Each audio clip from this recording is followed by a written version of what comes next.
Thank you very much, Mr. Chair, Your Honor, President Leonards, Honorable Presidents of Constitutional and Supreme Courts of the Member States, Your Excellencies, ladies and gentlemen, and if I may say, dear colleagues. If you allow me, first of all, of course, I would like to thank for the invitation and for the honor to have the opportunity to speak at this anniversary event. And if you allow me, I will start and finish in my mother tongue, in Hungarian. Hence, one of the values of the European Union for us, Hungarians, is that we may use our language in the common institutions. Nagy öröm számomra, hogy 10 közép-európai ország Európai Unióhoz való csatlakozásának 20. évfordulóján itt állhatok önök előtt, és az európai értékekről beszélhetek. A 2004. május 1-én az Európai Unióhoz csatlakozott közép-európai országok számára a csatlakozás nem csak egy gazdag és erős közös piac elérését jelentette, hanem azt, hogy ezek az államok 45 év szovjet megszállás kényszerű elszakítottságát követően végre elfoglalhatták helyüket abban a közös európai házban, ahová tartozónak mindig is érezték magukat, és amelyért oly sokszor a vérüket adták. Összenőtt, ami összetartozik, ahogy a mondás szól. Now I will turn to English. The roots of Europeanism and the common European identity date back much further, at least to the High Middle Ages. It is a heritage of Rome. This heritage was tried to be revived by Charlemagne, and the idea to attach the Central European nations to the heritage came from Emperor Otto III, the successor of Charlemagne. He gave his approval for the birth of 2 new independent Christian kingdoms, Hungary and Poland. The 1,000-year period following the reign of Otto III can be safely described as an era of wars between European nations. Yet, the idea of a European community fell on fertile ground. In France, Jean Bodin developed the doctrine of sovereignty, what led to the peace treaty of Westphalia. Both the heritage of the imperial Rome and the heritage of the sovereignty-based Westphalia belongs to us. We cannot reverse the flow of time to rebuild the imperial Rome without abandoning Westphalia.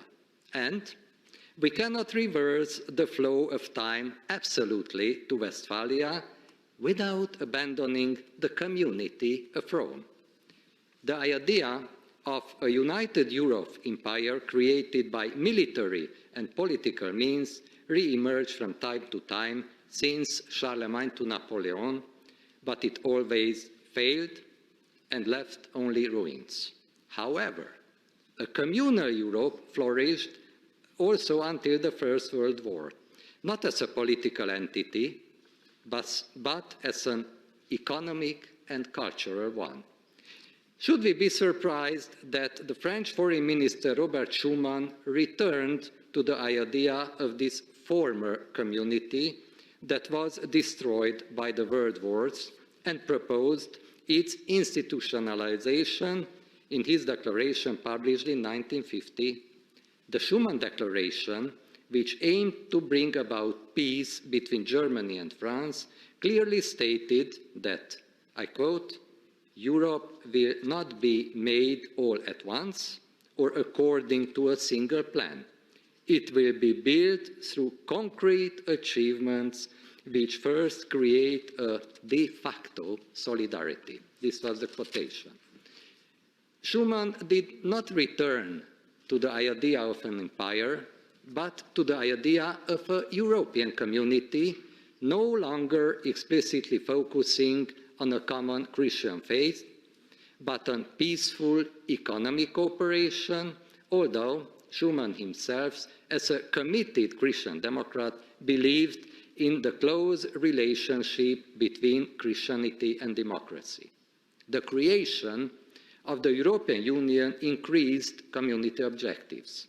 The preamble of the Maastricht Treaty refers to the member states' commitment to liberty, democracy, respect for human rights and fundamental freedoms, and the principles of the rule of law, as well as to the desire of deepen solidarity among the nations of Europe and strengthen the democratic and effective functioning of the institutions.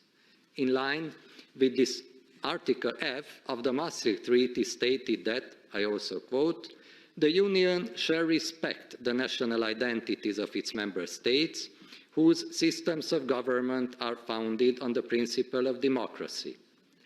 The Union shall respect fundamental rights as guaranteed by the European Convention for the Protection of Human Rights and Fundamental Freedoms, signed in Rome on 4th November 1950, and as they result from the constitutional traditions common to the member states as general principles of community law."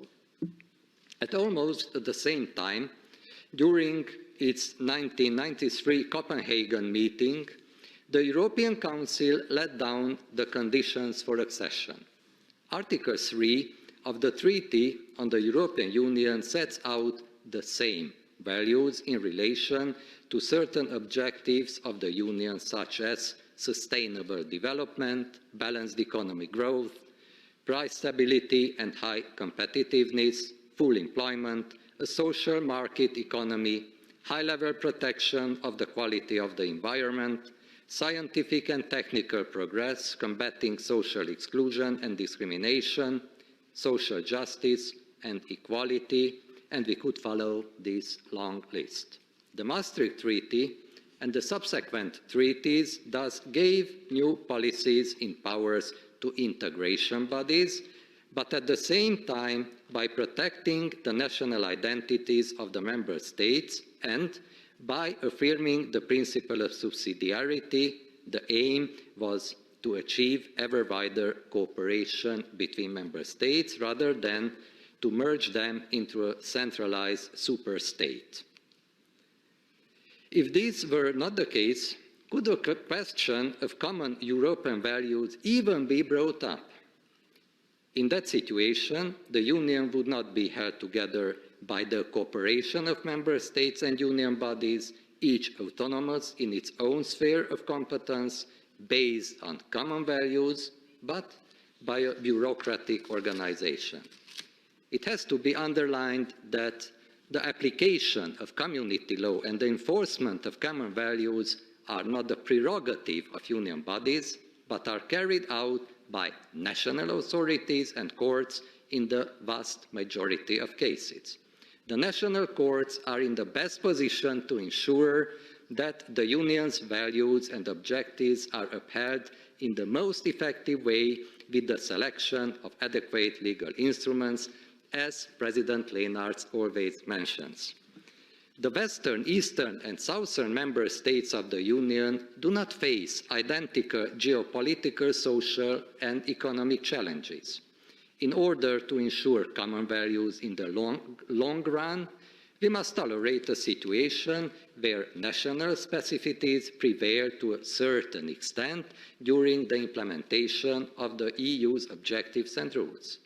As judges, we cannot forget the central role of the principles of constitutionality and of the rule of law. Both the European Court of Human Rights, in connection with the Convention, and the Court of Justice of the European Union, in respect of the basic treaties, have stated that they should be understood as living instruments. Therefore, the rule of law-based legal interpretation can only start from the notion that the member states undertook their obligations as they were understood by their national parliaments at the time of ratification. This is because we are talking about international treaties. The Court of Justice of the European Union plays a prominent role in ensuring solidarity and mutual respect between the member states with values of pluralism and tolerance, and by being vigilant not only in upholding the EU values and objectives, but also in safeguarding the national autonomy of member states, which is guaranteed by the national competencies and legitimately divergent approaches of the member states.